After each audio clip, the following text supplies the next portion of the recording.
Assalamualaikum warahmatullahi wabarakatuh. Alhamdulillah kita bertemu lagi dalam rangkaian video pembelajaran akuntansi pengantar. Video pembelajaran ini masuk ke dalam agenda pertemuan kedua mata kuliah akuntansi pengantar. Bahan kajian untuk pertemuan kedua kali ini adalah persamaan dasar akuntansi. Sebelum kita masuk ke dalam perkuliahan, izinkan Bu Dini untuk menanyakan kabar seluruh mahasiswa Bu Dini dimanapun kalian berada. Bagaimana kabar kalian? Kabar mahasiswa kelas A, mahasiswa kelas B, begitu juga mahasiswa kelas C dan juga kelas D. Semoga dimanapun kalian berada, kalian dalam keadaan sehat walafiat, terus menerapkan pola hidup sehat dan juga bersih, selalu semangat, khususnya semangat dalam melaksanakan pembelajaran akuntansi. Walaupun kita masih harus melangsungkan pembelajaran dengan virtual dan juga daring, semoga tidak menyurutkan semangat dan juga motivasi kalian dalam melakukan pembelajaran akuntansi pengantar.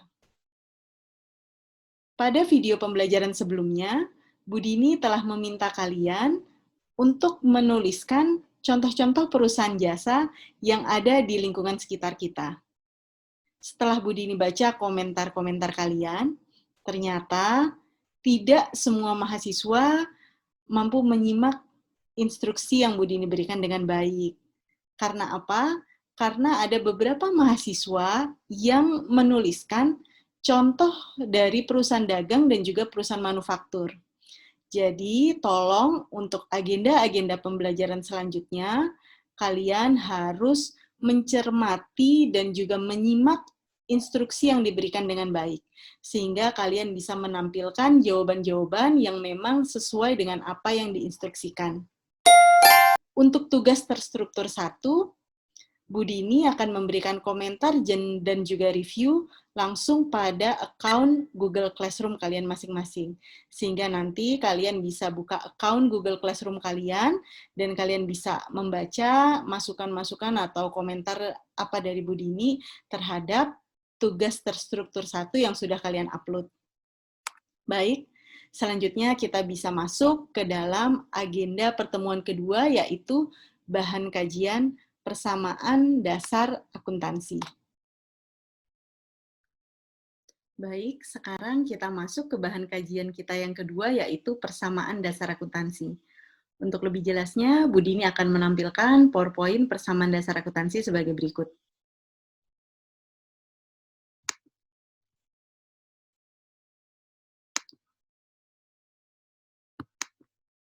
Ya, sudah tampil di layar kalian persamaan dasar akuntansi.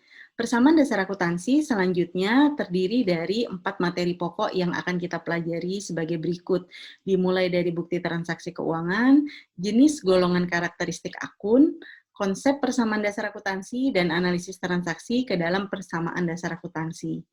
Keempat materi pokok ini selanjutnya akan Bu Dini pecah menjadi beberapa video pembelajaran, karena masing-masing materi pokok memiliki penjelasan durasi video yang cukup panjang, sehingga agar tidak menyulitkan kalian dalam mengakses video-video tersebut, maka Bu Dini pecah menjadi beberapa video pembelajaran.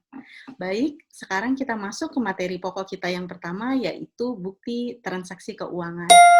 Sebelum kita bicara lebih lanjut mengenai bukti transaksi keuangan, kalian harus paham dulu konsep dari transaksi keuangan itu sendiri.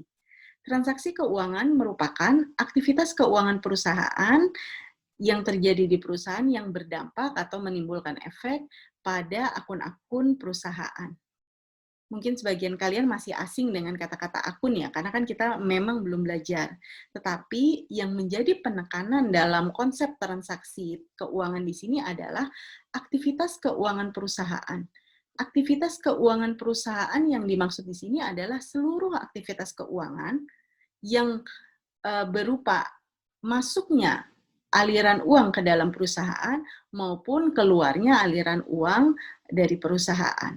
Ya, semua itu arus masuk uang dan arus keluarnya uang termasuk dalam aktivitas keuangan perusahaan, dan bisa terjadi dalam bentuk transaksi tunai dan juga transaksi non-tunai. Jadi, Bu Dini tekankan sekali lagi bahwa transaksi keuangan merupakan aktivitas keuangan perusahaan, baik masuk maupun keluarnya uang yang dapat terjadi dengan bentuk transaksi tunai maupun transaksi non-tunai. Kesemua transaksi keuangan tersebut haruslah didukung oleh bukti transaksi keuangan. Bukti transaksi keuangan merupakan bukti yang memuat catatan atas transaksi keuangan yang terjadi secara tertulis dan mengikat. Bu, tapi kan sekarang banyak sekali bukti-bukti transaksi keuangan itu yang tidak dalam bentuk kertas fisik, print out, ataupun sobekan-sobekan kertas warna-warni seperti itu, Bu.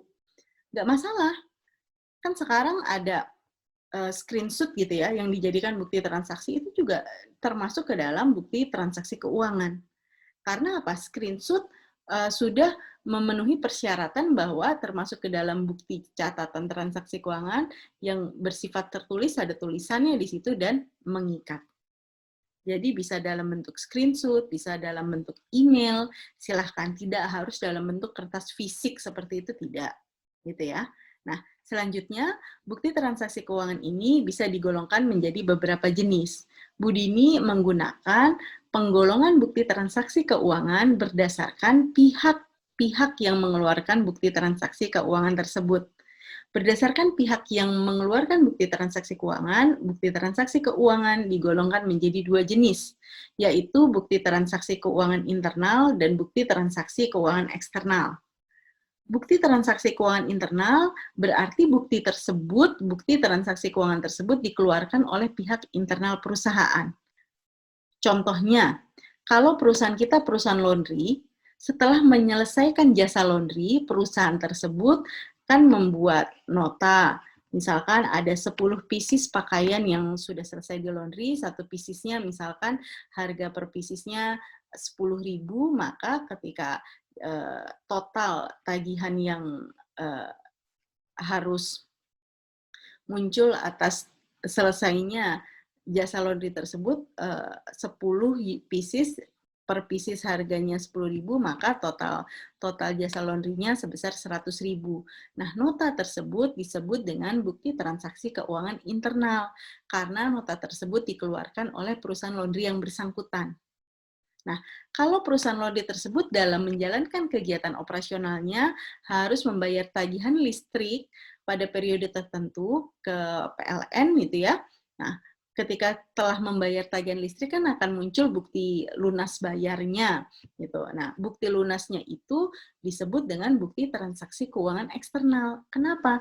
Karena yang mengeluarkan bukti lunas tersebut adalah PLN, bukan perusahaan laundry tersebut. Di sini Bu Dini sajikan beberapa contoh bukti transaksi keuangan. Ada kwitansi atau official receipt, bank statement, cek, debit memo, kredit memo, invoice, dan lain sebagainya ada 10.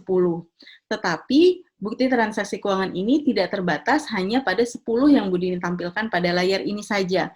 Banyak sekali bukti-bukti transaksi keuangan yang belum Bu Dini tuliskan. Jadi silahkan kalian mengeksplor bukti-bukti transaksi keuangan apa saja yang memang ada di lingkungan sekitar kita. Gitu ya. Nah, harapan Bu Dini kalian bisa memahami konsep dari bukti transaksi keuangan ini sehingga kalian bisa menjawab beberapa pertanyaan-pertanyaan dari Bu Dini sebagai berikut. Ya, silakan kalian cermati dan perhatikan gambar ini. Ya, gambar ini apakah termasuk ke dalam bukti transaksi keuangan atau tidak?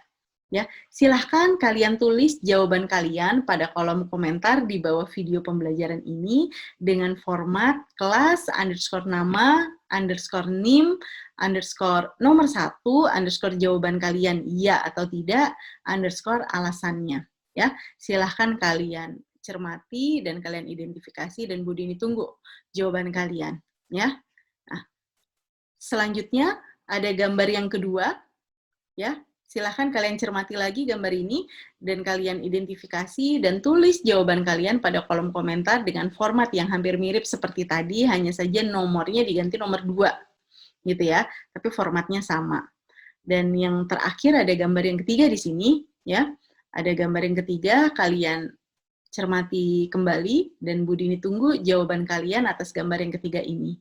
Dengan format sama seperti tadi, tetapi nomornya diganti nomor 3. Ya. Jika Bu Dini terlalu cepat mengganti gambar 1, gambar 2, dan gambar 3, silakan kalian rewind dan kalian pause jika diperlukan, dan Bu Dini tunggu jawabannya. Harapan Bu Dini, kalian sudah bisa memutuskan gambar-gambar tersebut secara benar, apakah termasuk dalam bukti transaksi keuangan atau tidak. Gitu ya. Jadi, ini untuk materi pokok kita yang pertama terkait bukti transaksi keuangan. Ya. Kita ketemu lagi dalam video pembelajaran materi pokok yang kedua. Ya. Bu Dini cukupkan, terima kasih. Silahkan kalian jawab, Bu Dini tunggu ya jawaban-jawaban kalian. Terima kasih.